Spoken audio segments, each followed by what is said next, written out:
Muy buenas noches a todos. Bienvenidos a un webinar más de Integra Cancer Institute en conjunto con el Mirari, el Centro de la Mujer y de Cáncer en la Mujer.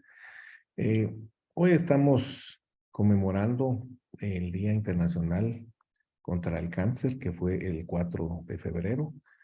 Y como todos los años, pues dedicamos eh, esta ocasión para brindarles información sobre el cáncer, para que ustedes puedan también resolver todas sus dudas y por favor nos envían todas sus preguntas y comentarios a través del botón del chat o el botón de Q&A y vamos a ir resolviendo sus dudas o abordándolas al final de la presentación. Soy el doctor Eduardo Garzuzzi, director de Integra Cancer Institute, y hoy me acompaña todo nuestro equipo multidisciplinario que está conformado por la doctora Judith Pineda, quien es nuestra hematóloga oncóloga, doctora Claudia Cáceres, nuestra médica oncóloga, eh, la licenciada Marieta Lau, que es nutrióloga, oncóloga, el doctor Julio Lau, quien es nuestro ginecólogo oncólogo, y la licenciada Isabel Gerbruger, quien es fundadora de Fundecan, Fundación Amigos contra el Cáncer y sobreviviente de cáncer. Así que bienvenidos a todos y vamos a platicar un poquito sobre lo que es el cáncer. Como es un café con los expertos, vamos a ir degustando del delicioso café que siempre tenemos aquí en Guatemala.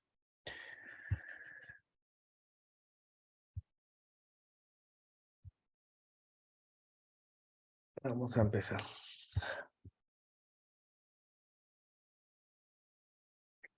Bueno, como les decía, pues el 4 de febrero es el Día Internacional contra el Cáncer y hoy vamos a hablar un poquito del cáncer y transmitir algunos conceptos. ¿Qué tan frecuente es el cáncer? Pues desafortunadamente más de lo que quisiéramos. Mundialmente se sabe que casi 20 millones de nuevos casos se ven al año o se reportan al año y casi 10 millones de muertes también al año por cáncer, lo cual va en aumento. Esto es a nivel mundial.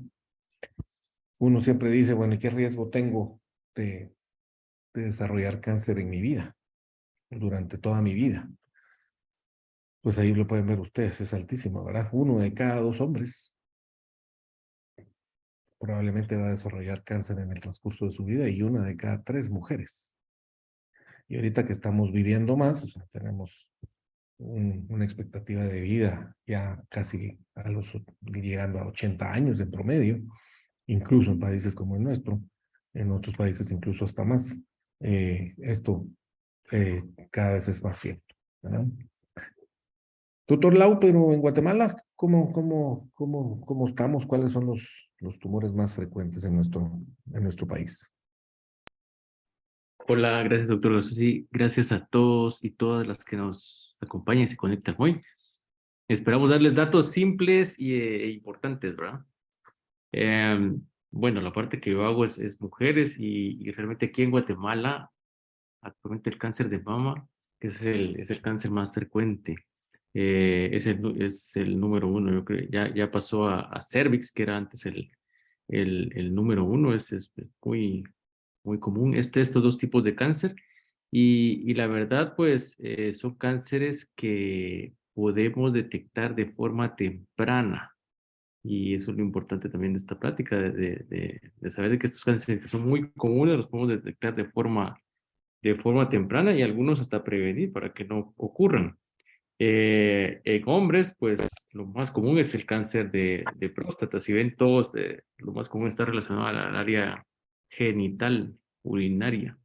Eh, entonces, eh, si ven la gráfica de hombres, pues el porcentaje es de 36%. O sea, es importante que después de los 40, 50 años ya consultar con el urólogo. Pero estos tres tipos de cáncer son los más comunes en Guatemala Y después le sigue hígado y estómago, ¿verdad? Que es la parte gastrointestinal. Gracias. Y precisamente hígado y estómago, desafortunadamente, son los tumores que vemos que más matan a, a nuestros pacientes con cáncer porque se detectan en etapas tan tardes, entonces son los principales asesinos por cáncer de nuestra población y el cervix también por la cantidad de personas, pero se calcula que más o menos tenemos tal vez unas 10,000 muertes al año, que seguramente es mayor este número, puesto que muchos infartos, muchos problemas pulmonares, embolias, probablemente tienen de base una enfermedad como el cáncer, y que nada más el evento final fue ese problema, pero en realidad tenían un cáncer de base, ¿verdad? Lo cierto es de que desafortunadamente de aquí al año 2040, en escasos 18 años, esta incidencia, el número de casos y el número de muertes se va a duplicar, por lo menos a duplicar. Así que seguramente todos vamos a estar expuestos a algún familiar o algún conocido que va a desarrollar cáncer, porque pues desafortunadamente es algo que va en incremento. Claudia, usualmente cuando hablamos de cáncer hablamos de tumores, de masas, de bolas, pero en realidad a qué nos referimos cuando hablamos de tumores?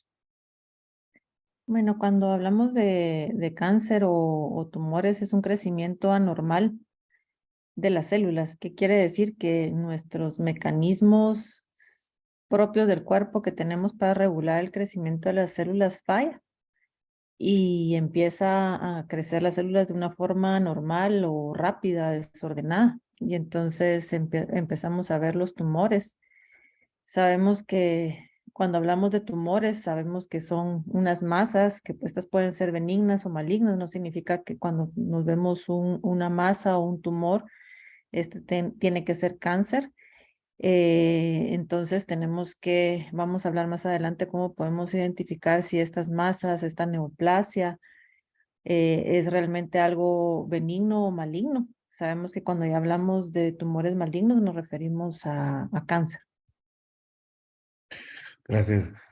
Judith, no todos los tumores se presentan como tumores o como masas, ¿verdad?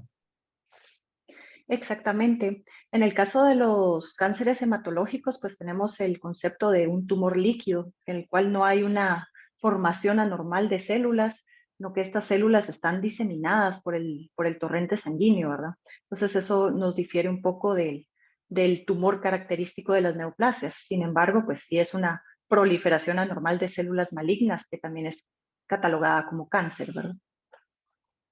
Correcto, que no forman una masa, ¿verdad? Ya creo que lo mencionó un poquito Claudia, pero si puedes continuar hablando sobre qué exactamente pasa a nivel de la célula, para que Para se que podamos decir que es un defina como cáncer. cáncer. Ujú. Exactamente. Bueno, para que se desarrolle un cáncer, primero tiene que haber una mutación o una alteración en una de las células, que puede ser cualquier célula del cuerpo, ¿verdad? Cuando esta célula presenta una alteración o una mutación, se vuelve como más fuerte, sobrevive más, se multiplica más, tiene más hijos, no se puede morir. Entonces, poco a poco se van acumulando células que tienen las mismas características y esas son las que forman finalmente los tumores cancerosos o los cánceres hematológicos líquidos, ¿verdad? Un acúmulo de estas células que tienen estas mutaciones que no les permiten morirse adecuadamente y que les permiten tener una gran cantidad de hijas iguales a ellas. Y que luego tienen la capacidad de invadir otras estructuras y regarse por el cuerpo como metástasis, ¿verdad? Eh, y Claudia, pues la verdad es de que hay muchas cosas que no sabemos del cáncer, y en realidad no tenemos una sola causa del cáncer. ¿Qué factores se han asociados a mayor riesgo de desarrollar cáncer? Sabemos que realmente no es una causa única, ¿verdad? Que provoca que un paciente tenga o padezca de cáncer. sino existen muchísimos factores que son propios de cada persona, que no se pueden modificar, ¿sí? Que ya nacemos con esos factores de riesgo y existen otros que son adquiridos o que son que podemos modificar, ¿verdad? Entonces, entre los factores que no podemos modificar es que ese simple hecho, por ejemplo, en cáncer de mama, el ser mujeres nos pone en mayor riesgo de padecer de cáncer de mama, como el ser hombres los pone en mayor riesgo de padecer de cáncer de próstata, la edad, los factores genéticos, ¿verdad? Si existe predisposición familiar o existen ciertas mutaciones que se heredan en la familia. Esos son algunos factores que no podemos nosotros modificar. Y existen un montón de factores que son ambientales o externos, ¿verdad? Que generalmente se pueden modificar. Entre estos está, por ejemplo, la obesidad. La obesidad se ve relacionada no solo con cáncer, sino con muchísimas enfermedades, pero cada vez estamos viendo una relación muy importante entre obesidad y cáncer, ¿sí? Sobrepeso y cáncer. De la mano, pues también mucho de lo que es el ser sedentarios también está relacionado a mayor riesgo de cáncer. El consumo de algunas sustancias como el tabaco, ¿verdad? El consumo excesivo de alcohol, exposición en ciertos tumores, por ejemplo, melanoma, lo que es la radiación o el sol. Están las causas ambientales y una cosa que es muy importante que no podemos dejar de un lado es que cada vez estamos viendo que existen factores infecciosos, ¿verdad? Existen algunos tumores que están relacionados directamente con virus o con algunas bacterias. Por ejemplo, vemos lo que es el cáncer de cervix, que está tan relacionado con el papilomavirus, igual que cabeza y cuello. Entonces sí tenemos, realmente hay muchísimas causas y no significa que teniendo una de estas causas, pues nosotros, alguno de estos factores de riesgo, vamos a tener cáncer o vamos a llegar a desarrollar cáncer. Al final de cuentas, pues tenemos la sospecha o nuestras pacientes consultan con una sospecha de cáncer o quieren descartar que tengamos cáncer y nosotros como médicos, pues empezamos nuestra evaluación, ¿verdad? Obviamente hacemos una historia clínica, preguntamos al paciente cuáles son sus síntomas, qué es lo que está sintiendo, si ha bajado de peso, si hay problemas de algún sangrado, si hay problemas de alguna mancha, etcétera, etcétera, ¿verdad? Por supuesto que después nos ponemos hacemos un examen físico, dependiendo del área donde nos tenemos que enfocar, pues obviamente puede ser la mama o el famoso dedo para la próstata. En el caso de problemas ginecológicos, un examen ginecológico. Y dependiendo, pues, ahí sí que de cuál sea el problema, nosotros hacemos un examen extenso sobre el área. Asimismo, después de esto, pues nos tenemos que apoyar en lo que es todos nuestros estudios de apoyo, ¿verdad? Como son los laboratorios, en realidad es exámenes de sangre, podemos tener necesidad de rayos X, de tomografías, mamografías, ultrasonidos. Hay tecnología ya más avanzada como la resonancia magnética, hasta estudios que utilizan medicina nuclear, famosos enteogramas, especialmente los óseos, que muchos de los tumores pueden tener siembras en los huesos y esto nos determina qué tan extenso está el problema. O el famoso PET, que es una tomografía también especial que utiliza un medio de contraste especial y que la ventaja es de que nos ilumina en todo el cuerpo donde puede haber cáncer. Y los utilizamos también para ver un antes y un después de los tratamientos para ver si están funcionando. Nos apoyamos también en los endoscopistas o en los especialistas gastroenterólogos o coloproctólogos para poder evaluar por dentro, ¿verdad? Hacer endoscopías por arriba, o sea, viéndole el esófago, el estómago, o colonoscopías para ver lo que es el colon. También hay endoscopías para ver todo lo que es el área de la nariz y de la garganta, etcétera, ¿verdad? O sea, para ver cosas por dentro que no podemos ver sin utilizar estas cámaras.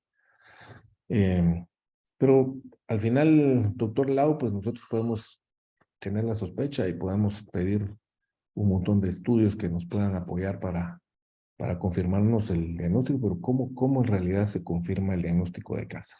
Por lo menos en la mayoría de las veces que necesitamos. Sí, lo que decía usted es muy importante. Siempre la historia que nos cuenta una paciente o un paciente cuando llega, pues eso es lo que nos ayuda a orientar hacia qué órgano nos vamos a enfocar. Y todos estos estudios nos dan una idea o una sospecha de que algo está alterado, que algo está funcionando mal o creciendo en determinada parte del cuerpo. Pero ya para tener el diagnóstico, para hacer el diagnóstico, a decirle a alguien tiene cáncer, en la gran mayoría de casos, lo que necesitamos es tomar un pedazo de tejido de ese tumor y mandarlo, o masa, o nódulo, o lo que quieran, y mandarlo a analizar. Que eso se llama biopsia. La biopsia es tomar un segmento de tejido y mandarlo a analizar. ¿Quién analiza ese tejido? Es un médico especialista que ha estudiado patología.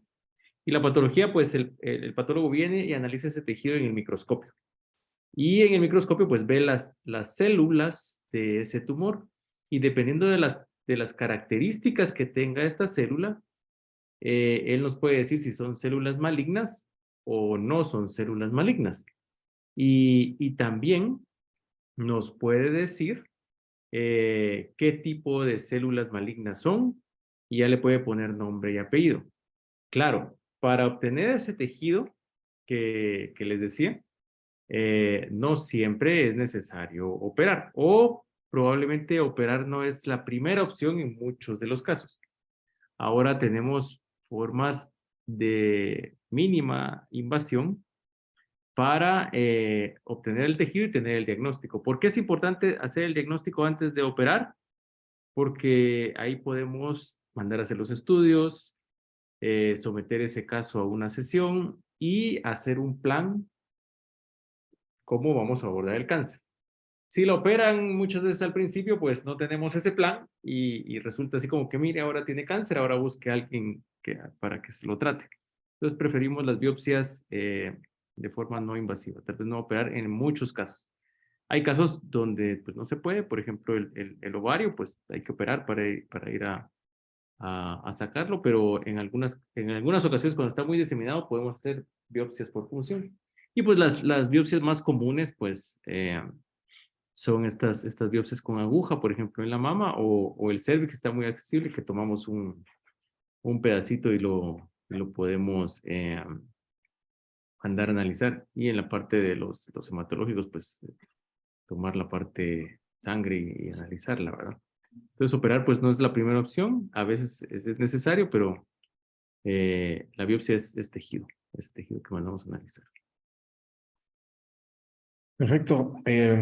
Y doctora Pineda, pues una vez ya confirmamos con una biopsia que tenemos confirmación de un diagnóstico de cáncer, pues ¿cómo sabemos qué tan avanzado está? Es pregunta clásica de nuestros pacientes, pero ¿y qué tan avanzado está mi tumor? ¿En qué etapa está? ¿Cómo sabemos? Exactamente. Ya que tenemos un diagnóstico de cáncer, ¿verdad? Pues necesitamos ver la extensión del tumor. Esto lo podemos dividir en varias partes, como podemos ver aquí en la diapositiva. Tenemos que saber qué tamaño tiene nuestro tumor, si este tumor está localizado solo en el órgano que está afectado o tiene involucrados los ganglios, que son como los centinelas que están cuidándonos ahí, están involucrados con ganglios, o si este tipo de cáncer ya tiene siembras a otros órganos que son ajenos a donde se originó el cáncer. Por ejemplo, si estamos hablando en el tema del cáncer de mama, si solo la mama está involucrada, si tenemos también los ganglios que tenemos en la axila, que son unas chibolitas que se nos crecen en la axila, o si además ya tenemos infiltración a hueso de este mismo cáncer, ¿verdad? Entonces, Después del diagnóstico, creo que la estadificación es lo más importante de saber, porque esto nos va a hablar de agresividad de tratamiento y de pronóstico. Además, eso nos permite catalogar también los cánceres en etapas tempranas o en etapas avanzadas. O sea, si tenemos un paciente que tiene una etapa temprana, pues le hacemos un abordaje y un tratamiento diferente de un paciente que tiene una etapa tardía. También hacer énfasis que en aquellos pacientes que tienen cánceres líquidos, que son los cánceres hematológicos, muchas veces este tipo de estadificación no aplica, ¿verdad? Porque tengo pacientes que se diagnostican con una leucemia y están preguntándome en qué etapa están. Generalmente cuando tenemos diagnósticos de cánceres líquidos como las leucemias, pues es un cáncer que está en el torrente sanguíneo, ¿verdad? Sale de la fábrica de la sangre y está dando vueltas. Entonces ahí no hablamos tanto de etapas, sino que de infiltraciones, porque claro, estas células que están dando vueltas en el torrente sanguíneo pueden infiltrar otros órganos sólidos, ¿verdad? Pueden infiltrar el cerebro, pueden infiltrar el hueso, pueden infiltrar los pulmones, los intestinos, pero en este tipo de cánceres es una excepción. No hablamos de metástasis, se podría decir, no que hablamos de infiltración. Pero para que nos quede claro, después del diagnóstico, lo que necesitamos saber, y es sumamente importante, es la etapa del cáncer, ¿verdad? Para que podamos hacer un abordaje más adecuado, con una terapéutica más adecuada. Y hablando de etapas, básicamente, ¿cómo las dividimos? Como habíamos platicado previamente, pues hay etapas tempranas y hay etapas tardías. Generalmente las primeras etapas, del 0 al 2, estamos hablando de etapas tempranas, obviamente. Las etapas 3 y 4 son etapas avanzadas o etapas tardías. Yo tengo una pregunta aquí que es algo que la mayoría de pacientes pregunta o confunde. ¿Esto de las etapas es lo mismo que el grado? Solo para que aclaremos, ¿no? Porque a veces leen su patología y dicen, es grado 3. Y lo interpretan así como ya se me regó en todos lados. ¿Es lo mismo o no es lo mismo?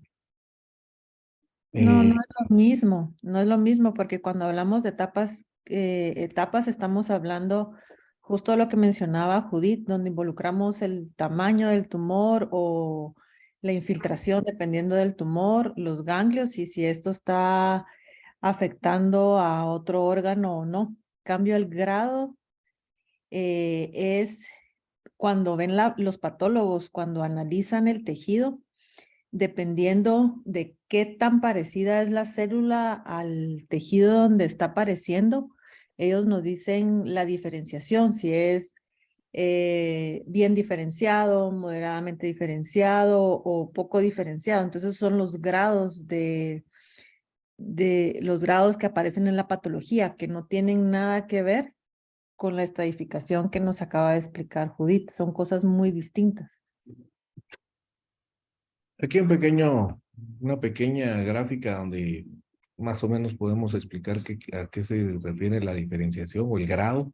Si las células amarillas, estas que están aquí, son las normales, conforme se vayan no pareciendo o diferenciando de las originales, se vuelve peor, pero se vuelve peor diferenciado, menos diferenciado.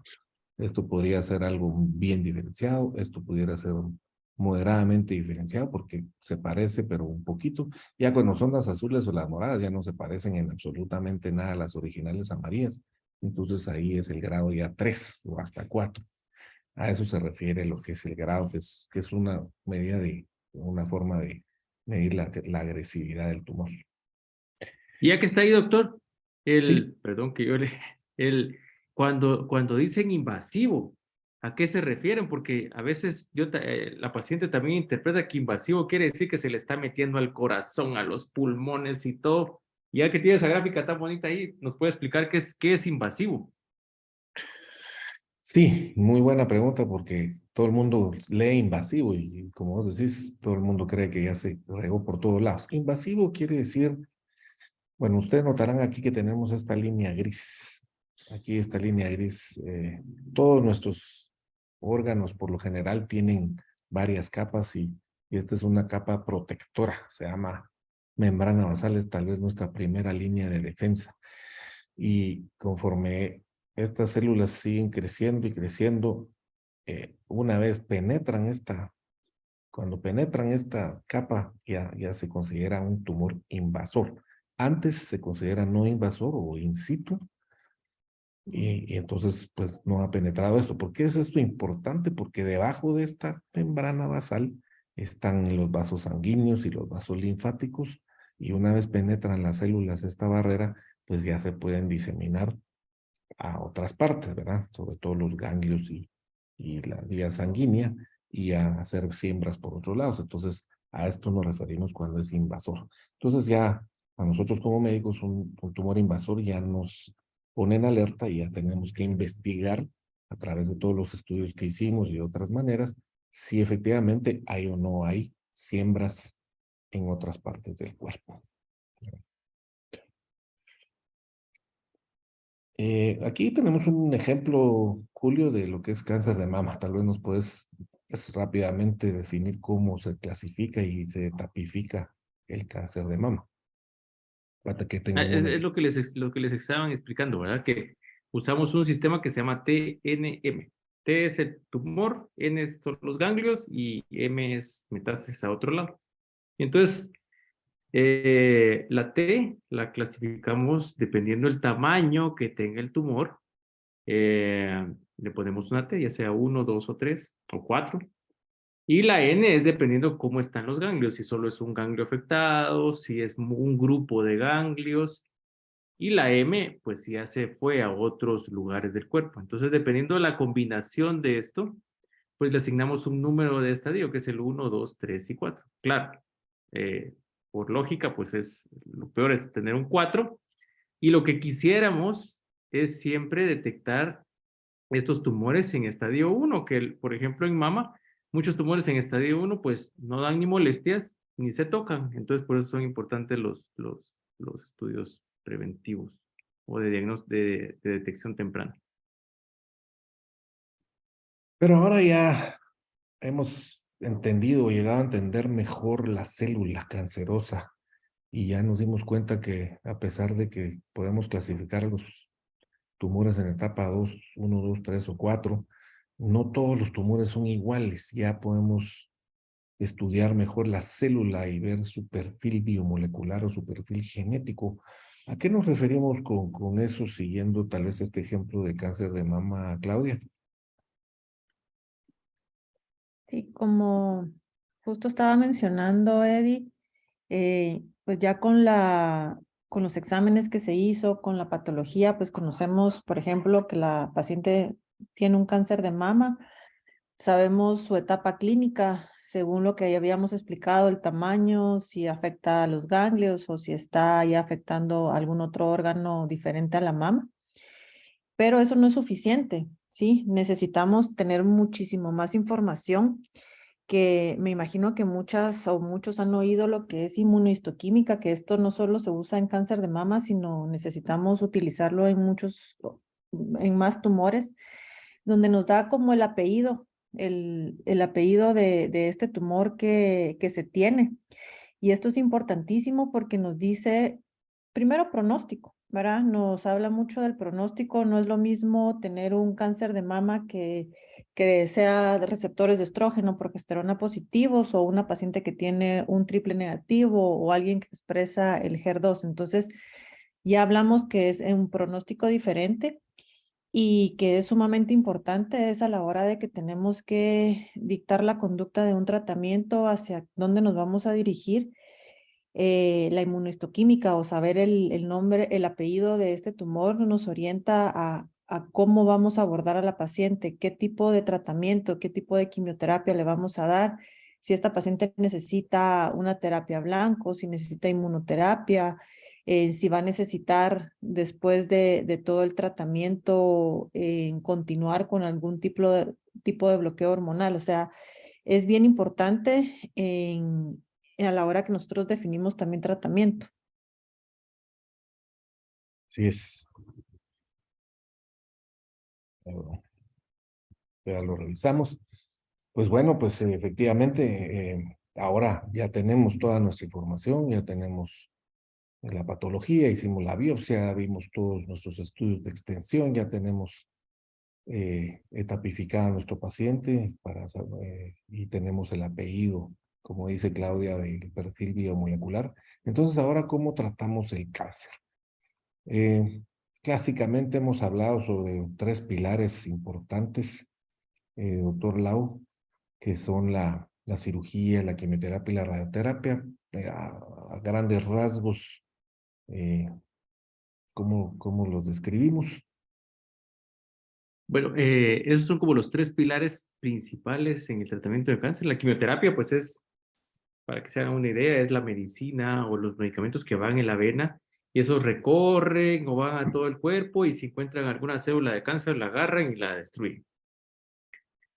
La cirugía, pues ese se entiende mejor, es operar y retirar el tumor visible, o sea, quitarlo, ya sea el órgano donde está el tumor o el tumor completo o hacia donde se ha diseminado. Y la radioterapia, pues es utilizar una máquina que emite radiación, imagínense rayos X, solo que en más intensidad, y eso es de forma computarizada y se calcula que vaya a la zona donde está localizado el cáncer. No todas las pacientes necesitan todos los tratamientos, por eso se hacen todos los estudios antes, por eso se hacen los estudios de imágenes, por eso es el tipo de cáncer, las inmunohistoquímicas y todo para determinar cuál de estos tratamientos va a requerir una paciente. Y es importante que quien da estos tratamientos, quien pone la quimioterapia, quien opera, quien da la radioterapia, ha estudiado oncología. Entonces, el médico que se especializa en tratar cáncer es el oncólogo. Y hay diferentes tipos de oncólogos. Está el oncólogo que da las quimioterapias, está el oncólogo que opera, está el oncólogo que da las radioterapias.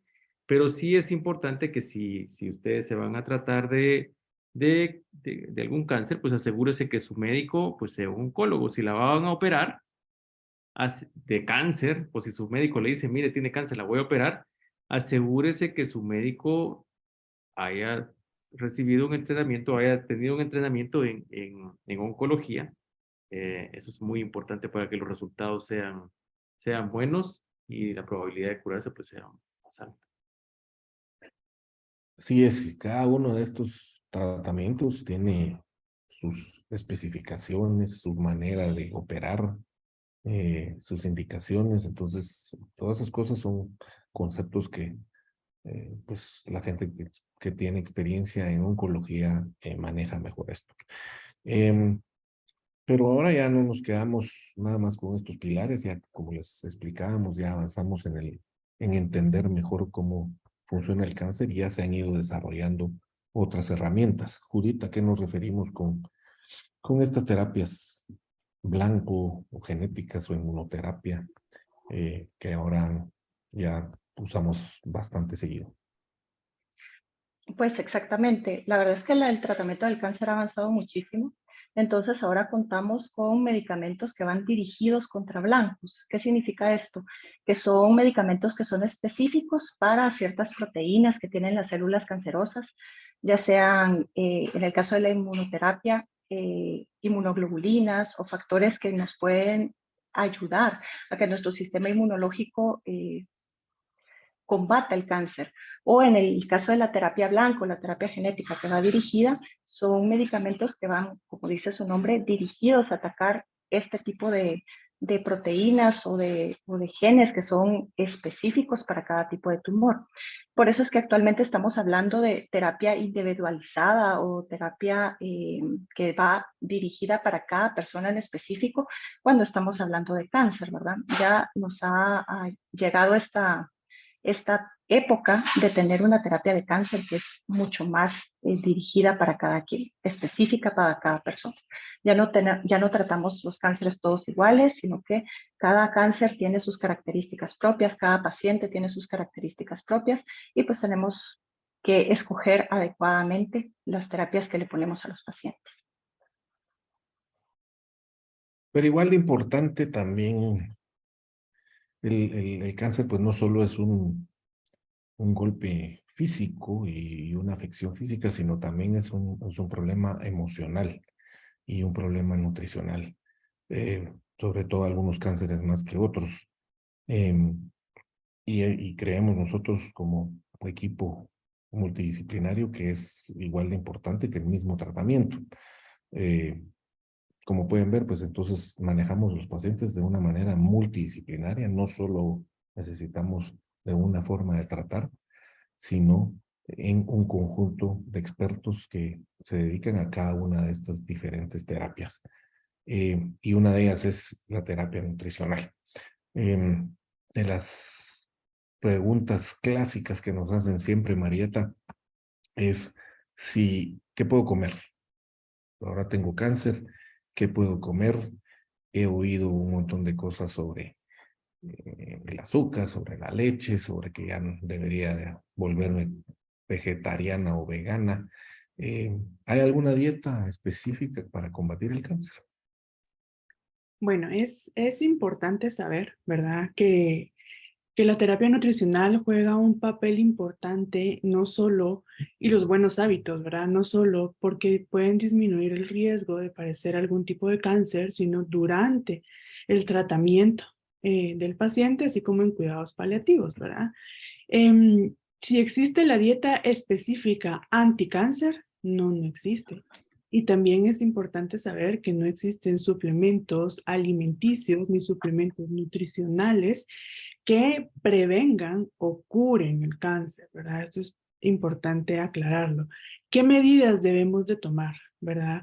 Importante mantener un adecuado peso, evitar tener sobrepeso y obesidad a lo largo de la vida, ya que, como le explicó la doctora Cáceres, pues sí, la obesidad se asocia a aumentar el riesgo de ciertos tipos de cáncer. Entonces es importante mantener un peso saludable. Importante realizar actividad física, disminuir el consumo de alimentos procesados ricos en azúcar y grasas saturadas, aumentar el consumo de fibra de alimentos que los contengan como legumbres, lentejas, frijoles, vegetales, frutas frescas, disminuir o evitar el consumo de bebidas alcohólicas. Para las mamis que están dando lactancia, pues incentivarlas a que continúen dando lactancia materna porque disminuye el riesgo de cáncer de mama. Y lo más importante, como les decía, no suplementarse si no lo necesitan o no utilizar suplementos que no están indicados, ¿verdad? Porque no hay ninguno que vaya a mejorar el pronóstico. En cuanto a las preguntas o mitos o realidades, existen muchísimos alrededor de la enfermedad. Sí, uno de ellos es si puedo consumir o no leche o productos derivados de la leche. Y pues la evidencia actual nos indica que el consumo adecuado de productos lácteos como la leche, el yogur, el queso, pues no se ha asociado a un mayor riesgo de desarrollar algún tipo de cáncer, ni hay una constancia que su ingesta tenga efectos negativos durante el tratamiento, ¿verdad? Al contrario, pues los lácteos tienen múltiples nutrientes como el calcio, la vitamina D, la lactoferrina, que pueden ser pues benéficos para la salud. Aún así, pues se siguen haciendo estudios para lograr determinar si producen o no producen cáncer, pero hasta el momento no hay nada concluyente. Durante el tratamiento de cualquier tipo de cáncer, la recomendación es pues seguir una alimentación saludable, equilibrada, en donde se incluyan alimentos lácteos, porque estos van a aportar proteínas, vitaminas y minerales. Además, los lácteos fermentados, pues como los yogures, nos van a contribuir a un buen funcionamiento gastrointestinal, ¿verdad? Si el paciente no tolera la lactosa, pues hay alternativas sin lactosa para que los puedan consumir. En cuanto al azúcar, es uno pues, de los temas que más se preguntan nuestros pacientes, si alimenta o no alimenta el tumor, si se van a reproducir más las células, si va a crecer más el tumor. Y pues hay muchas teorías que respaldan que esta creencia, ¿verdad? Y que se debe evitar el consumo de azúcar, tanto para prevenirlo como para tratar, porque si no, esto puede empeorar el pronóstico. Sabemos que el cáncer está formado por células que característicamente presentan mutaciones y estas le confieren la capacidad de reproducirse a una velocidad mucho más rápida que las células normales, ¿verdad?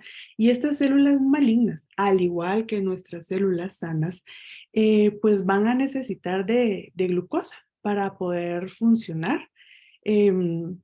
Y para poder reproducirse, ¿verdad? Y no necesariamente va a ser de la glucosa que consumimos, sino que más bien, igual, si no la consumimos, se van a utilizar nuestras reservas de glucosa, ¿verdad? Lo que sí es importante saber es que a mayor consumo de alimentos con azúcar, a mayor consumo de cantidades de azúcar, de altas cantidades de azúcar, estos sí van a favorecer el sobrepeso, la obesidad y la resistencia a la insulina, y estos sí son factores de riesgo frente a algún tipo de cáncer, ¿verdad? Entonces, además que un consumo elevado de azúcar pues nos va a producir más inflamación. Entonces, la recomendación es disminuir el consumo de alimentos ricos en azúcar, sobre todo los que tienen azúcar añadida, como los alimentos ultraprocesados. En cuanto a la soya, ¿verdad? Hace pues un tiempo se creía que los alimentos de soya aumentaban el riesgo de padecer cáncer de mama. Sin embargo, ahora sabemos que comer una cantidad moderada de alimentos fuentes de soya no aumenta este riesgo u otro tipo de cáncer, ¿verdad? Y cuando hablamos de una cantidad moderada, puede ser 1 o 2 porciones de estos alimentos al día, como el tofu o la leche de soya o los edamames. Y entonces esta idea surgió porque las isoflavonas que se encuentran en la soya son estrógenos vegetales. Y sabemos que los altos niveles de estrógenos pues, se han relacionado con un mayor riesgo de cáncer de mama. Sin embargo, las fuentes alimenticias de soya pues, no contienen los niveles suficientes para aumentar el riesgo, ¿verdad? Entonces, sí se puede consumir este tipo de alimentos sin ninguna pena, ¿verdad?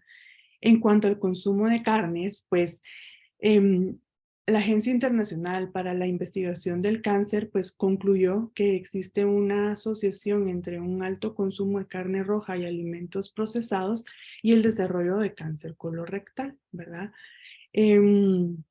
Entonces la recomendación se concreta en el consumo de carnes rojas pues 2 veces por semana o no más de 18 onzas a la semana como máximo, y un consumo muy ocasional de carnes procesadas, ¿verdad? Priorizar siempre las partes magras, retirando toda la grasa visible, limitando cuando estas son procesadas, es decir, las salchichas, hamburguesas, embutidos, porque pues tienen un mayor consumo de grasas saturadas y de sal. Y bueno, pues aún así el consumo de carne roja es opcional. Si no la quieren consumir, pues no es necesario consumirla porque podemos obtener proteínas y otros nutrientes a través de otros alimentos o de carnes magras como el pollo, el pavo, la gallina, el pescado, los huevos. Entonces, pues la recomendación es no exceder más de 2 veces por semana su consumo. Básicamente es eso. Y pues durante el tratamiento es importante tener una evaluación nutricional, sobre todo porque una gran mayoría de nuestros pacientes pues tienen un riesgo elevado de desnutrición, y sabemos pues que un paciente desnutrido pues tiene mayor riesgo de infecciones, hay un mayor riesgo de morbimortalidad, hay un retraso en la cicatrización después de las cirugías, compromete el sistema inmune. Entonces, pues sí es necesario que sea evaluado por un especialista en nutrición para pues dar las indicaciones necesarias para evitar que el paciente se desnutra. Y por otro lado, tenemos otro segmento de pacientes que debido a terapias hormonales también aumentan mucho de peso y necesitan también un seguimiento por nutrición.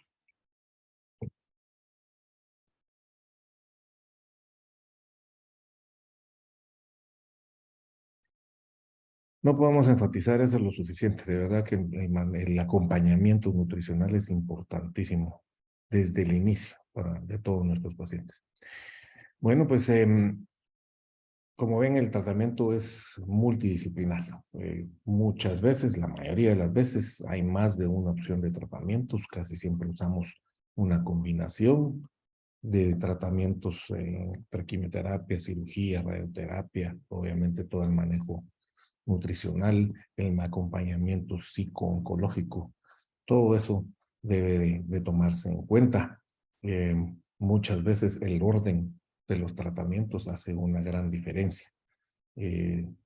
Tenemos que reunirnos entre los expertos y tomar una decisión si vamos a operar primero al paciente o mejor le damos quimioterapia primero o incluso mejor lo mejoramos nutricionalmente antes de que empiece cualquier tratamiento porque probablemente no aguante la quimioterapia o no aguante una cirugía de gran magnitud.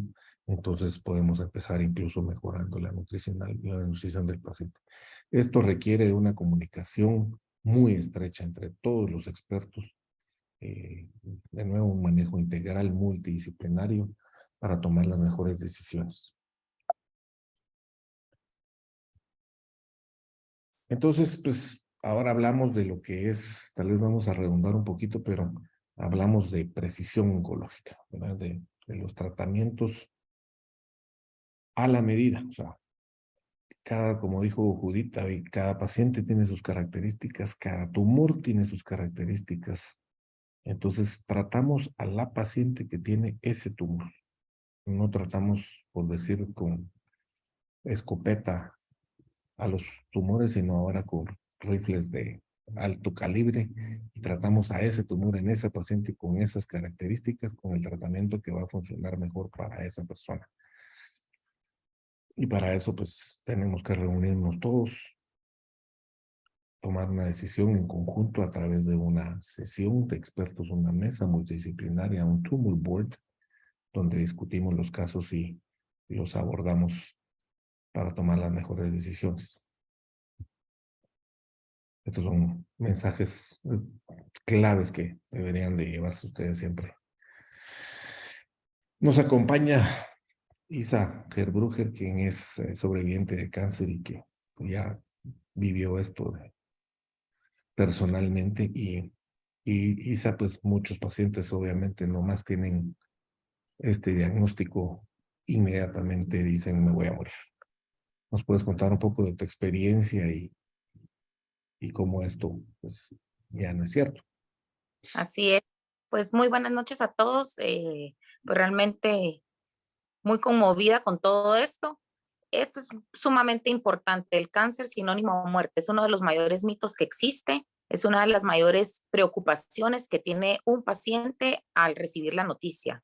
Yo soy sobreviviente de cáncer. Tuve cáncer de mama a mis 34 años. Ya voy a cumplir 10 años de estar pues no en remisión porque yo tengo el gen, pero sí viviendo todo lo que han explicado aquí los expertos. Realmente el manejo multidisciplinario que ellos dicen es sumamente importante, el tener los tratamientos que no necesariamente me aplican a mí como cáncer de mama, es el mismo para mi amiga que también tiene. También les mando un saludo a todas mis amigas sobrevivientes que nos acompañan hoy, que tienen bastantes preguntas. Creo que uno de los pilares importantes cuando uno enfrenta este tipo de noticia es la actitud con que yo voy a enfrentar esto. No es un castigo, no es porque o sea, no hay que empezarnos a culpar o buscar algún culpable. Creo que eso es lo principal, tener una buena actitud, ganas de vivir, tomarse su tiempo. Esa es otra de mis recomendaciones siempre que digo, tomar estas noticias con una suficiente inteligencia, tanto emocional como física. El cáncer no es una emergencia, obviamente tenemos que ser rápidos, pero no apresurados en la toma de decisiones. Yo siempre recomiendo, por ejemplo, que tengan segundas opiniones. Sumamente importante que si yo asisto a mi ginecólogo y me encuentra algo y me dicen, bueno, me voy a operar, pues no necesariamente es oncólogo. Entonces, poder ir a estas personas, tener una segunda, hasta incluso una tercera opinión. Hoy por hoy en Guatemala, creo que a veces muchos de los médicos pues se ofenden si uno va a ir a decir que quiere una segunda opinión, pero pedimos segundas opiniones para cualquier presupuesto de nuestra casa, del carro, de lo que sea, y no pedimos una segunda opinión para lo que conviene a nuestra salud. Creo que también es importante el acompañamiento de toda la familia, de nuestro núcleo familiar, de nuestros amigos que en ese momento nos quieren apoyar, allegarse a personas que están pasando por la misma experiencia, en un grupo de sobrevivientes, personas que ya han recibido esto. Creo que es sumamente importante para esos consejos. Y también creo que es un momento de reflexión, es un momento de priorizar las cosas que realmente, como lo dicen, que son importantes. El darme el tiempo a mí, aprender a decir que no a muchísimas cosas. Aquí en Guatemala nos caracterizamos porque somos muy cumplidores, queremos ir a todo, queremos quedar bien con todos y pues no, realmente escuchar a nuestros médicos. Y otra recomendación importante es siempre, llamo yo, tener un capitán de barco. Siempre tener una persona, en este caso mi oncólogo, en mi caso específico, el que me iba dictaminando qué era lo que tenía que hacer, qué siguientes pasos iba a seguir yo, y de esa manera yo poder estar tranquila. Si tenía problemas con el peso, asistir al nutricionista. Si tenía problemas, por ejemplo, con la náusea, entonces ya el oncólogo me decía, por ejemplo, el tema de la cirugía y demás. Pero creo que eso es, hoy por hoy existen bastantes centros en donde uno puede acudir para este tipo de apoyo. Uno de ellos es Fundecan, como bien lo mencionó Eddie, la Fundación de Amigos contra el Cáncer. Ofrecemos también estos servicios, ¿verdad?, para pacientes de escasos recursos y más que todo, el poder entender una razón. Yo los dejo con el pensamiento, que no lo dije al principio de mi noticia, pero lo digo hoy, que el cáncer solo ha sido una bendición en mi vida, no solo para mí, sino la de toda mi familia, y creo que es la mayor muestra el que hoy por hoy pues pueda servir a la mujer guatemalteca, en este caso las mujeres que padecen de cáncer de mama de muy escasos recursos. Muchísimas gracias, Isa. Excelente testimonio el tuyo. Sos el vivo ejemplo de que el cáncer no es igual a muerte, al contrario. Vamos a finalizar y a abordar todas sus preguntas con el éxito en realidad lo obtenemos cuando tomamos las mejores decisiones basadas en la combinación correcta y sincronizada de todas las recomendaciones, de todas las herramientas que tenemos disponibles, combinando todo lo que les acabamos de presentar, las herramientas que tenemos para tratar, que son conceptos que manejamos mucho mejor la gente con experiencia de los oncólogos, ¿verdad? Entonces, es bien importante que siempre acudan, pidan segundas opiniones a expertos para tomar mejores decisiones. Pues bueno, tenemos muchas preguntas, vamos a empezar a abordarlas y vamos a empezar. Hay muchas preguntas para el doctor Lau, por ejemplo. Aquí tenemos la primera. Si ya me quitaron la matriz, ¿me puede dar cáncer en esa área?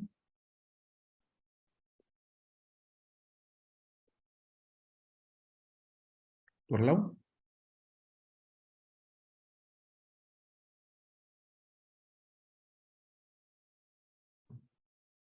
No se estaba escuchando. Pues si ya quitaron la matriz o el útero, pues evidentemente pues no le puede dar cáncer de matriz o de útero si ya no lo tienen. Recordemos que sigue ahí la vagina, la vulva, los ovarios si se los dejaron, entonces puede haber algún cáncer en esa área, a pesar de que vagina pues es raro. Si le quitaron la matriz por una razón de una lesión maligna o premaligna, pues sí hay riesgo de que recurra o vuelva a salir el cáncer en esa área, por eso son importantes los chequeos, pero si ha quitado la matriz, pues no va a poder tener cáncer de matriz. Correcto. Pero sí, definitivamente hay que seguirse vigilando los otros órganos. Los chequeos, sí. Voy a abordar el cáncer de tiroides al final. Ahorita vamos a ver estas otras preguntas. ¿Puede existir un resultado de carcinoma probablemente metastásico si estaba encapsulado? La verdad es que la palabra encapsulado es como muy de uso popular, ¿verdad? Porque a nivel de oncólogos no utilizamos o no está descrito eso de encapsulado. A veces su médico se lo dice a alguna paciente para que esté tranquila, pero algo metastásico encapsulado no existe. Eso ya es cuando ya está diseminado. Y encapsulado, sí, el término es muy ambiguo y es, probablemente la gente piensa que está en una cápsula ahí metido y que no se ha salido, pero todo lo que es cáncer ya tiene la capacidad de poder enviar células a otro lugar, ¿verdad? No, Y a veces se refieren a eso cuando se refieren a que probablemente se está confinado a un lugar. al órgano, ¿verdad? Por ejemplo, el cáncer de mama, si no se fue a los ganglios, a veces los pacientes le dicen que pues estaba encapsulado nada más hacia la mama. Y como dice Julio, el término es un poquito, eh, pues no es un término que usamos nosotros porque siempre puede ser un cáncer invasor, como hablábamos, ¿verdad? Aunque esté encapsulado, esté confinado a la mama, eso no quiere decir que no pueda tener metástasis, ¿verdad? Entonces, Sí, es tenemos casos de cositas así, de chiquitas que mandan metástasis a otro lugar del cuerpo, ¿verdad? correcto, que son invasores, ese es el término tal vez mejor. El cáncer de mama in situ, que no tiene ganglios, se realizó una mastectomía. ¿Necesitará quimioterapia o radioterapia, Claudia? Si es in situ, ¿verdad? Eso significa que no ha pasado cuando enseñó Eddie las imágenes de la mama, ¿sí? Enseñó que existe una capita gris.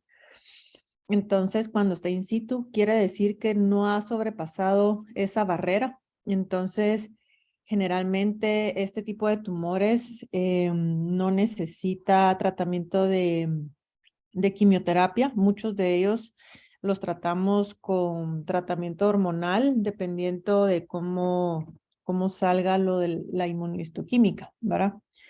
Pero sí, si es in situ, no le damos tratamiento de quimioterapia. Correcto. De radioterapia, bueno, no. Esta es una pregunta que, pues, desafortunadamente no tenemos un radioterapeuta hoy, pero ¿qué recomiendan para limpiar el organismo de las radiaciones? Creo que no hay algo en específico que se pueda hacer. Las radiaciones es nada más cuestión de tiempo. Las radiaciones incluso, o el efecto terapéutico de las radiaciones, incluso ya habiendo terminado el tratamiento que duró 3, 4, 5, hasta 7 semanas, los efectos de la radioterapia pueden seguir hasta más tiempo después de eso, ¿verdad? Hasta 4 a 6 semanas más. Entonces, no necesariamente ha dejado de hacer su función. Y por ahí, progresivamente, conforme va pasando el tiempo, va disminuyendo ese efecto. Lo que sí es de que uno no puede, ya no podemos ofrecer 2 veces radioterapia o 3 veces, a menos de que haya pasado muchísimo tiempo, ¿verdad? 10, 15 años, podemos ofrecer otra vez radioterapia al mismo sitio, porque obviamente sí se acumulan esos efectos de radiación. ¿Usted recomienda las terapias en cámaras hiperbáricas que oxigenan el organismo y si es bueno la vitamina C intravenosa? Tal vez empecemos por esa, Marieta. Vitaminas, sueros vitaminados, un montón de cosas que la gente pregunta si se pueden aplicar y si eso es beneficioso para el tratamiento del cáncer. Ok. Bueno, de rutina, la mayoría de guías para el tratamiento de cáncer y la terapia nutricional no recomiendan el consumo rutinario de suplementos nutricionales multivitamínicos o suplementos de altas dosis de vitaminas solo porque va a mejorar o porque estoy enfermo y lo necesito, ¿verdad? Se recomienda la suplementación vitamínica solo si el paciente tiene un consumo deficiente de alimentos o presenta deficiencias de las mismas. En cuanto a la vitamina C intravenosa, pues no hay recomendaciones aún que nos digan que nos va a ayudar a mejorar o reducir los efectos secundarios del tratamiento, pero sí hay estudios que ya se están llevando a cabo que con dosis altas, más de 500 miligramos al día intravenoso o más, ¿verdad? Puede tener efectos beneficiosos, pero no hay nada concluyente aún. leí por ahí, aprovechando que tengo el micrófono, leí por ahí una pregunta sobre los adaptógenos, ¿verdad?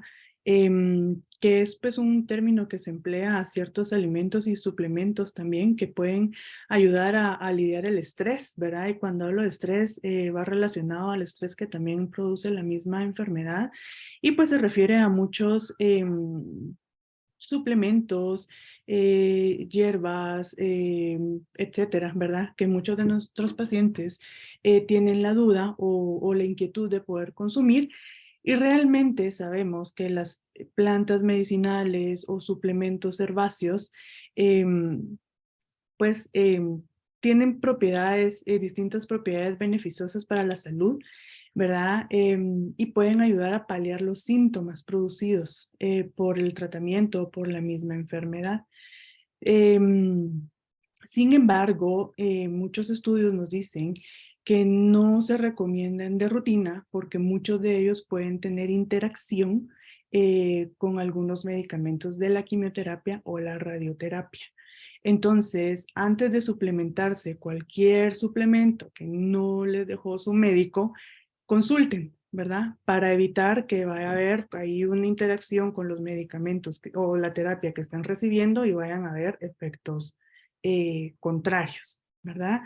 Y con la misma pregunta de los adaptógenos iba el ayuno intermitente. Y sí, se ha estado estudiando mucho, ¿verdad? El ayuno intermitente, que es un periodo de ayuno en recibir nutrientes. Y pues se postula, ¿verdad? Que dada la escasez de los mismos nutrientes, los niveles de insulina, de factor de crecimiento insulínico y la leptina, pues también van a disminuir y va a lanzar como el mensaje de que la situación no es óptima para que esas células sigan creciendo, ¿verdad? Entonces, en consecuencia, las células se van a ralentizar su proliferación y por eso es que se ha estado estudiando el ayuno intermitente para disminuir el riesgo de padecer algún tipo de cáncer. Aún así, no es 100% recomendable y pues realmente todos los patrones de alimentación se van a aplicar al paciente, ¿verdad? A las necesidades del paciente, a las costumbres del paciente y al consumo de alimentos del paciente. Eso. Buenísimo. Hay una pregunta aquí sobre las cámaras hiperbáricas que oxigenan el organismo. Sí, efectivamente eso es lo que hacen. Pero recuérdense que en el caso de un paciente que tiene cáncer, pues al mismo tiempo vamos a estar oxigenando también a los tumores.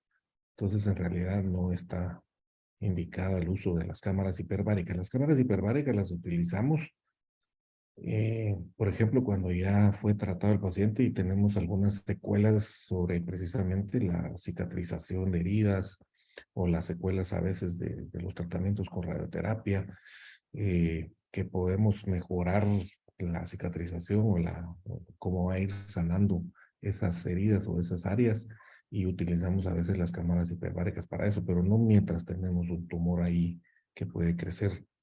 Obviamente podría crecer hasta más con ese apoyo de oxígeno, ¿verdad? Claudia, aquí hay una pregunta. ¿Qué exámenes de laboratorio se realizan entre quimioterapias y si hay indicadores que efectivamente está funcionando o no el tratamiento que están recibiendo? Depende mucho del tipo de tumor que tenga el paciente, ¿sí? En general, los exámenes que pedimos nosotros entre ciclo de quimioterapia y quimioterapia es para ver la tolerancia al tratamiento. Ese es el objetivo de hacer los exámenes, ver que el tratamiento no haya provocado anemia, ver que sus defensas, o sea, los glóbulos blancos estén en niveles óptimos, que no estén bajos, que no se les hayan bajado las plaquetas. Hay ciertos tratamientos que, por ejemplo, afectan la función del riñón, entonces tenemos que estarlo monitorizando. Otros tratamientos que nos van a afectar la función del hígado, entonces tenemos que monitorizarlos también. Entonces, ¿qué exámenes se piden entre tratamiento de quimioterapia y quimioterapia? Depende mucho de cada caso y de cada paciente. Hay pacientes que tienen alguna condición especial que tenemos que estar monitorizando, la tiroides o algunos electrolitos. Entonces, eso va a depender de cada paciente y de cada tumor.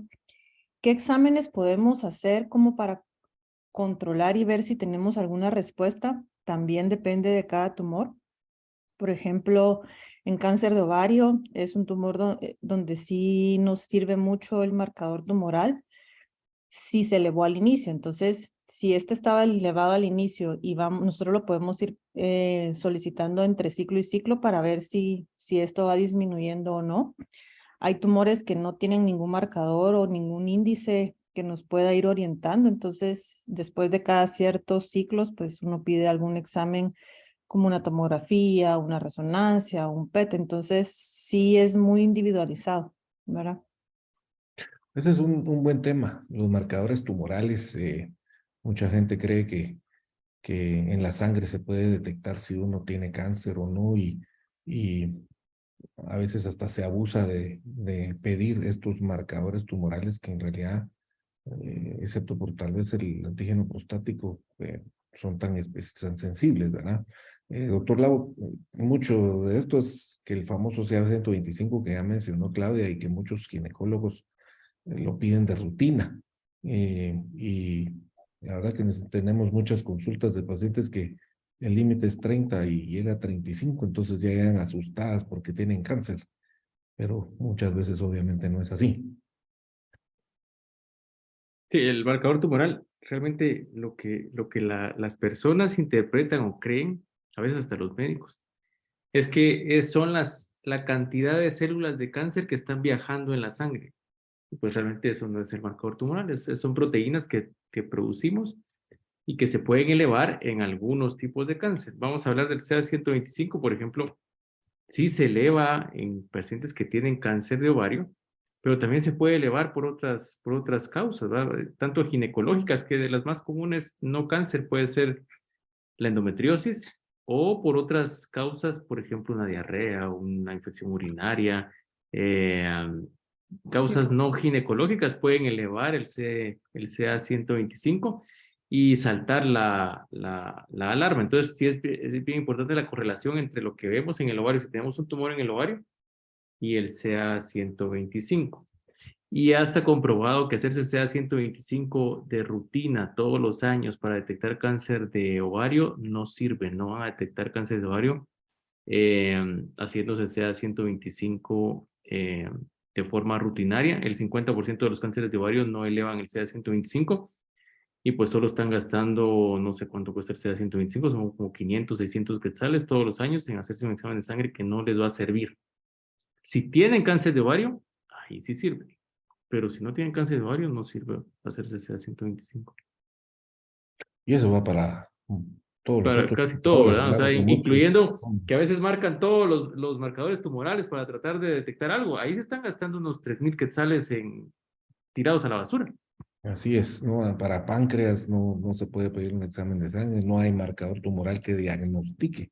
Todos estos marcadores son muy útiles para nosotros para evaluar respuestas, sobre todo cuando un paciente tuvo cáncer y estuvo elevado. Si estamos dando el tratamiento y eso baja, pues entonces tenemos un indicador de que hay alguna respuesta, pero no para diagnosticar. La gente sana no sirve. Sí. Porque tenemos Eh, muchos que solo hacen como un checklist en pacientes sin tener ninguna causa y hemos visto hombres con CA-125 que les piden, ¿verdad? Entonces solo es marcar marcadores tumorales por marcar. Entonces, siempre que se hace un marcador tumoral es porque estamos sospechando de algo específico, no solo por hacerlos. claro. Otra pregunta, en un cáncer de mama triple negativo en estado inicial, asumo que ya fue tratado, ¿qué seguimiento recomienda luego del tratamiento? Bueno, yo creo que es más en general cuál debería ser el seguimiento de cualquier cáncer en realidad, luego de haber finalizado el tratamiento, porque no solo el triple negativo se va a hacer un seguimiento. ¿Verdad, Claudia? Sí, el seguimiento, pues en general, por ejemplo, en cáncer de mama, es bien importante. Lo que hacemos todos los años y que tendríamos que hacer siempre es la mamografía, ¿verdad? En continuar con la rutina de hacer mamografías anuales es como el examen que se tiene que quedar en la vigilancia.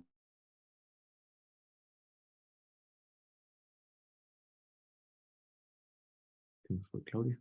Te perdimos, Claudia. Hacer los exámenes de rutina, Por ejemplo, las mamografías usualmente las pedimos una vez al Sí. año. Ajá, sino es dependiendo de cada caso y de los síntomas que la paciente. Los síntomas que la paciente tenga. Sí, entonces dependiendo de si sospechamos algo, pedimos algo antes. Si no, sus chequeos usualmente el primer año cada 3 meses, después el ¿Está segundo haciendo? cada 4. Ajá, Ya, regresa exacto. Claudia. ¿Aló? Es Sí, que la hemos perdido en unos instantes. ya. Ya, pues sí. Va. Entonces, se hacía de formas muy seguidas estos exámenes y solo aumentaba el estrés de los pacientes, porque cada vez que uno le saca un examen a una paciente que ha tenido cáncer, de verdad les genera muchísima ansiedad, además de la carga de radiación que les podemos dar. Entonces, se dieron cuenta de que la idea de hacer estos estudios es un diagnóstico más temprano de la recurrencia y que haciéndolos cada 6 meses o cada año, pues no iba a cambiar mucho el diagnóstico. Entonces es generalmente cuando la paciente tiene algún síntoma que los hacemos y hay que individualizar. La verdad que esto es bien importante.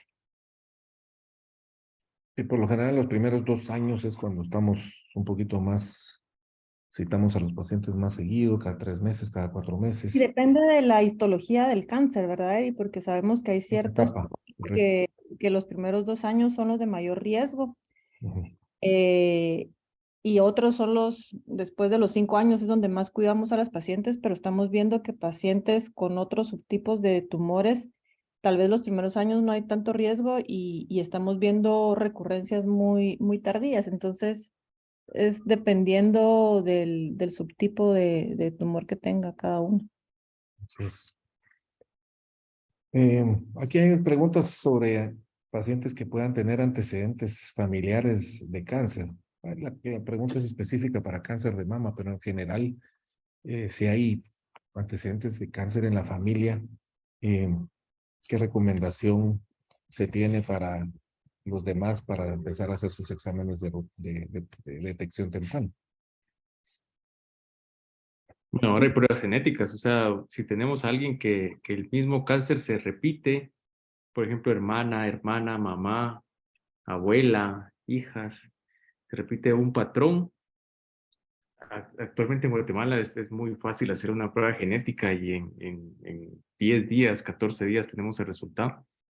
Y ahí es cuando se investiga la familia, o sea, es cuando se repite mucho un patrón de cáncer o cuando tenemos a alguien en los 30 años, por ejemplo, que con un cáncer, pues eso nos hace sospechar que puede tener, o alguien joven, que puede tener alguna mutación genética. Entonces ahí pues eso es de la recomendación, ¿verdad? Antes no se podía, no se tenía acceso a las pruebas genéticas. Ahora, si la paciente tiene, pues no tiene alguna mutación genética, pero tiene la historia, pues sí debe llevar por lo menos una vez al año sus chequeos. Y cuando tiene mutación genética, a veces nos vamos cada 6 meses hasta hacer algún procedimiento. Sí. Tal vez es importante mencionar de que nada más un 5 a un 10% de los cánceres tienen esas mutaciones que le predisponen De cáncer de manera hereditario. hereditaria a cáncer. Entonces, tampoco es que a todo el mundo se vaya a hacer las pruebas genéticas. Obviamente, la gente que tiene mayor riesgo. Y ahora es un campo muy grande sobre la asesoría genética para pacientes que en sus familias se ve bastante cáncer, ¿verdad? ¿Qué tan recomendable es tomar magnesio? Bueno, la verdad es que sabemos que el magnesio tiene múltiples propiedades, es un nutriente fundamental, porque pues nos puede ayudar a regular la función de los músculos, del sistema nervioso, a los niveles de azúcar en sangre, la presión arterial, la masa ósea.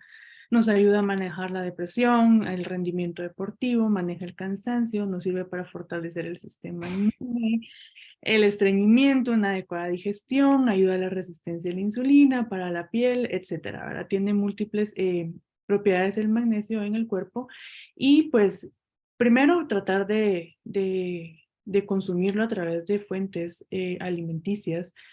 Por ejemplo, lo podemos encontrar en legumbres, nueces, semillas, cereales integrales, hortalizas de hojas verdes o algunos alimentos que ya están fortificados. También los encontramos en leche, yogur y en algunos lácteos, ¿verdad? Y si pues no logramos consumir suficiente magnesio a través de los alimentos, se puede suplementar. Es de mucha ayuda, es muy beneficioso y no hay ningún riesgo en su suplementación. Excelente.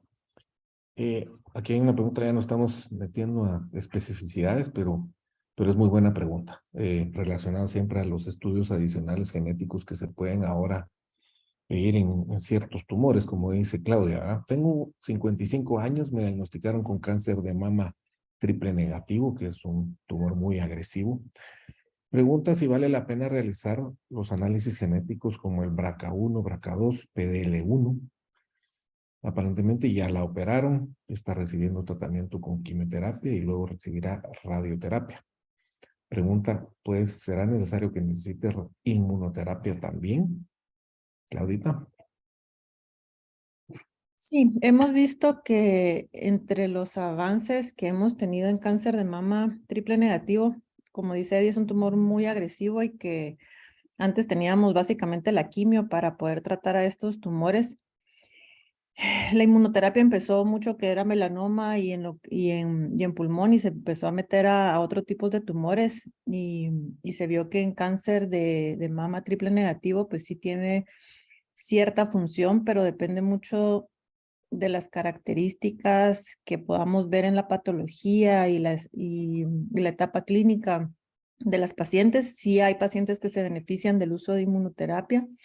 Sí es importante para el uso de inmunoterapia, pues ver los niveles, ver el PDL1 y generalmente hay cierta asociación o hemos visto que pacientes con triple negativo pues pueden tener algún tipo de mutación en BRCA1 y BRCA2, ver el antecedente familiar también que pueda tener de esta paciente para podérselo solicitar, ¿verdad? Sí, efectivamente, cada vez encontramos más opciones de tratamiento y sí, estas terapias blanco dependen de estos estudios, ¿verdad?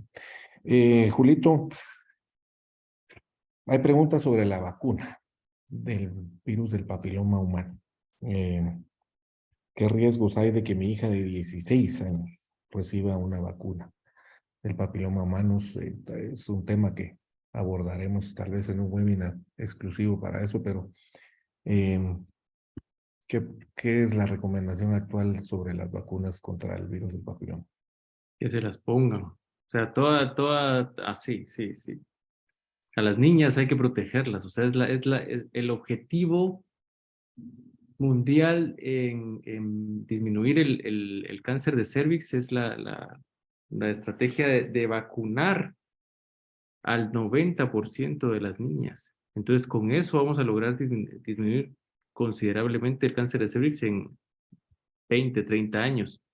El virus del papiloma, como fue en nuestro webinar de hace 2 semanas, 3 semanas, vimos que al 80% de las mujeres y hombres los va a infectar. Entonces, ahórrele un dolor de cabeza a esa niña en el futuro, vacúnela, no va o sea, el efecto adverso que va a tener lo más frecuente es que le va a doler un poquito el brazo, pero después nada, y la va a proteger de una enfermedad que sí causa, además de cáncer, les causa problemas de relación de pareja, si hay verrugas, todo eso. Entonces la recomendación sí es vacunarla. Sí previene, además de cáncer de cervix, cáncer de vulva, cáncer de pene, cáncer de ano y cáncer de garganta. Entonces vacune a sus niñas. Y si ya está grande, pues si se puede vacunar, pues vacúnese hasta los 45 años, aunque el beneficio ya no es tanto. El mayor es a las niñas. Sin duda, vacunarlas. Yo me vacuné. Doctor, ajá. Doctor, solo para resolver lo de la pregunta, también eso de la vacuna, también explicar que no es que se le está inyectando cáncer, ¿verdad? A las personas. Porque No. Ajá, exactamente. Entonces mucha gente, por eso es que tiene miedo, porque si le van a poner la vacuna, que le están inyectando cáncer. Entonces, ¿para qué? Tal vez pueda explicar eso también.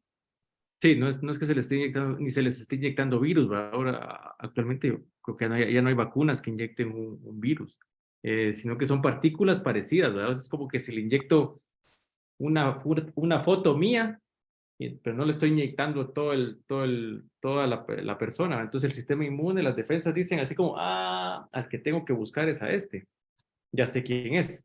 Entonces lo buscan y cuando se presenta en el cuerpo, las defensas ya saben a quién tienen que encontrar. Es como le digo al policía, mire, tiene que buscar a él, pero esa es como la vacuna, ¿verdad? Se inyectan partículas que son parecidas para que el cuerpo, para que las defensas cuando entren ya lo identifiquen y destruyan y no dejen que se produzca una infección. Si todos los exámenes de Papa Nicolau han salido normales, ¿cada cuánto es recomendarlo hacerlos nuevamente? Depende de sus factores de riesgo. Usualmente aquí decimos cada año, ¿verdad? Pero puede ser hasta cada 3 años. Por ejemplo, en alguien que tiene pareja estable, tranquila, o sea, no pasa nada. Pero puede ser alguien que tenga 50 años, que cambie de pareja cada mes, pues es alguien que tiene riesgo. Entonces, pues por lo menos una vez al año. Yes. ¿Y la recomendación actual de cuándo empezar a hacer mamografías? 40 años. Sí, 40 años cada año, o por lo menos de los 40 a los 50 cada año, cada 2 años, y de los 50 en adelante, sí, cada año. Muy bien. Que eso nos ha permitido, ahora detectamos cada vez, llegan, por ejemplo, por lo menos a la clínica, a Íntegra, a Mirari, llegan mujeres con tumores muy chiquitos y son más fáciles de curar. Esa es la razón.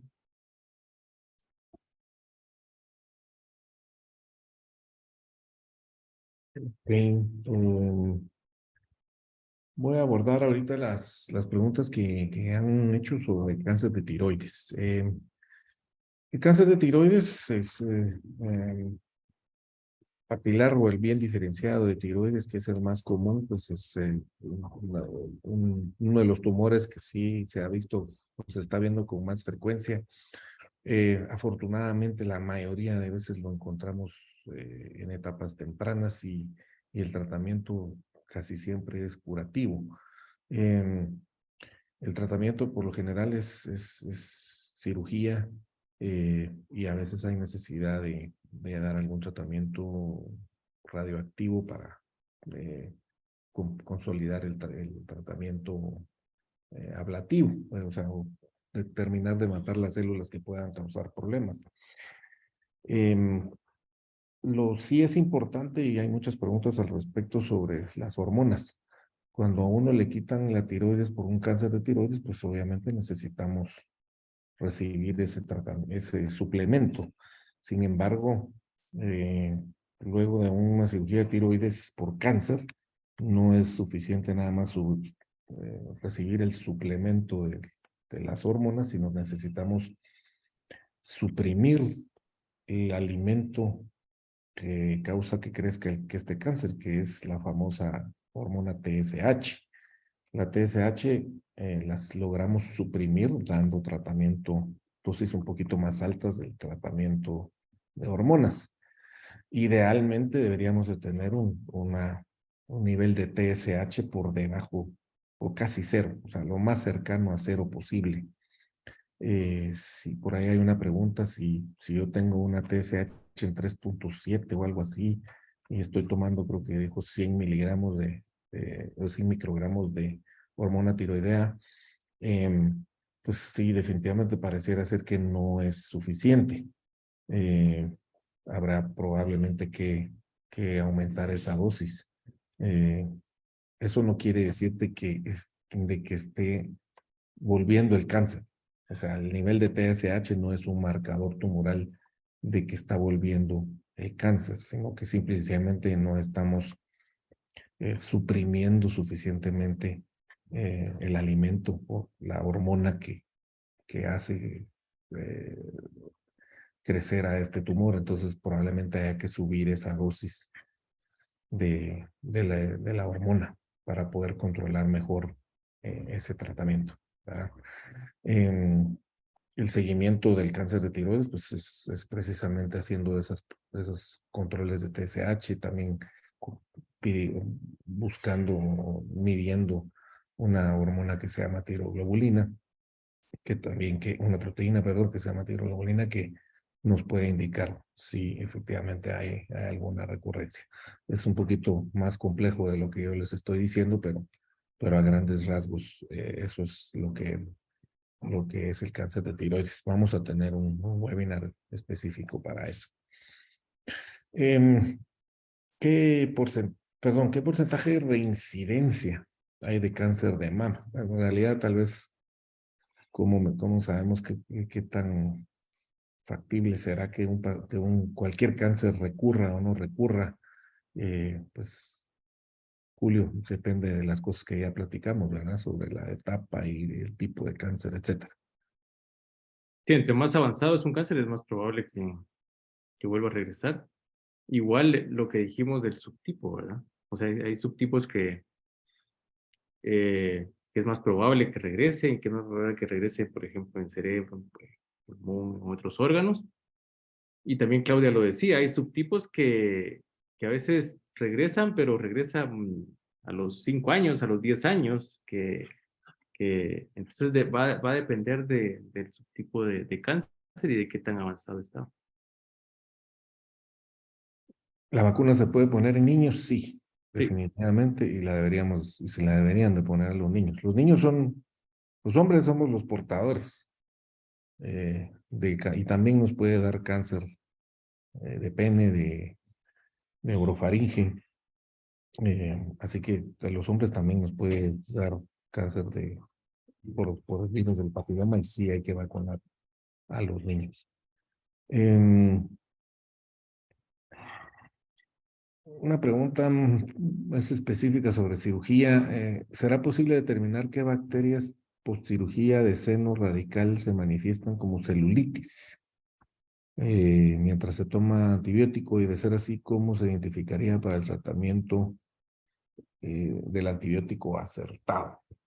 Estoy asumiendo que tal vez una paciente la operaron, se le infectó la herida o hizo una celulitis y que aún con el tratamiento antibiótico no se resolvió.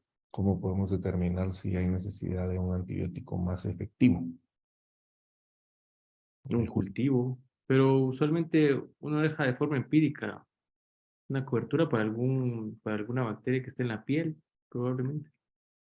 Sí, usualmente se trata bacterias muy comunes como el estafilococo, y si no funciona, pues obviamente si hay alguna secreción se manda a hacer un cultivo y así determinamos qué tipo de bacteria y qué sensibilidad tiene. Se pueden hacer también algunos cultivos o aspiraciones de la piel para determinarlo. Todo depende del cuadro del caso.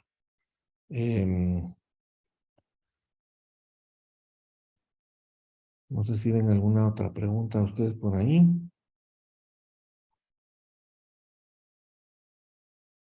Lo de los quistes en la mama, pues un quiste en la mama, un quiste simple es una bolsita con agua, así imagínense, es una bolsita con agua. Y el riesgo de cáncer no tiene riesgo de cáncer. La mayoría de mujeres o muchas tienen quistecitos muy chiquitos y no se les hace nada, a menos de que sea grande, que ya se funcionan o se hace algo. Aquí, la última pregunta. Chequeo normal, ¿verdad? Una vez al año.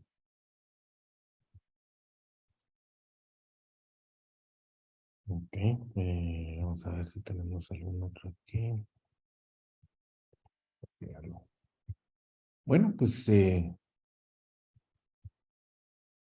creo que ya no veo más preguntas. Les agradecemos que nos hayan Una, podido. Sí, perdón, solo una cosa importante para todos los que nos están viendo. Estos webinars quedan grabados. Nos pueden ver en nuestro Facebook de Integra Cancer Institute, también en Mirar IGT, en Instagram, en Facebook, en YouTube. También tenemos canales para que los puedan compartir. Ahorita al finalizar el webinar les va a llegar a ustedes un link con la grabación de este webinar y creo que es de sumamente importancia que ustedes lo compartan con todos sus seres queridos, así como también tenemos de nutrición, tenemos de lo de la vacuna y hay bastante información para que puedan pues ustedes compartir y hacer la diferencia. Yo creo que la diferencia está en educar y educar a las personas, y esta es una buena forma de hacerlo.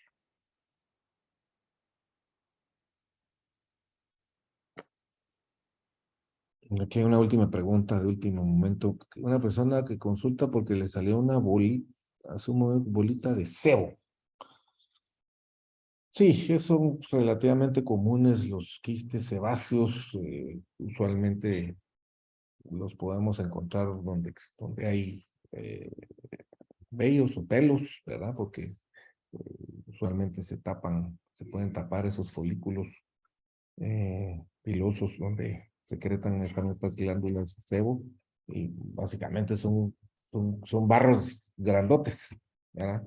Y entonces a veces crecen bastante que sí se deben de operar. A veces utilizamos algunas medidas locales con calor local y todo para ver si, por decir así, madura y se puede extirpar así sin necesidad de una cirugía, pero a veces sí hay que resecarlos. Pero no son nada malo, no son malignos, ¿verdad? Bueno, pues les agradecemos de verdad que nos hayan acompañado. Por favor, como dice Isa, traten de compartir esta información con sus amigos y sus conocidos para que todo el mundo pueda tener esta información valiosa y puedan prevenir y detectar temprano los casos para obtener mejores posibilidades de curación. Primero Dios, nunca tengamos que servirles, pero ahí están nuestros contactos, tanto de Íntegra como de Mirari. Y bueno, quedamos a las órdenes. Muchas gracias a Julio, Marieta, Isa, Claudita y Judith por haber participado conmigo, me habían acompañado para este webinar.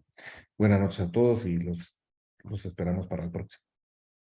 Buenas noches. Adiós. Buenas noches.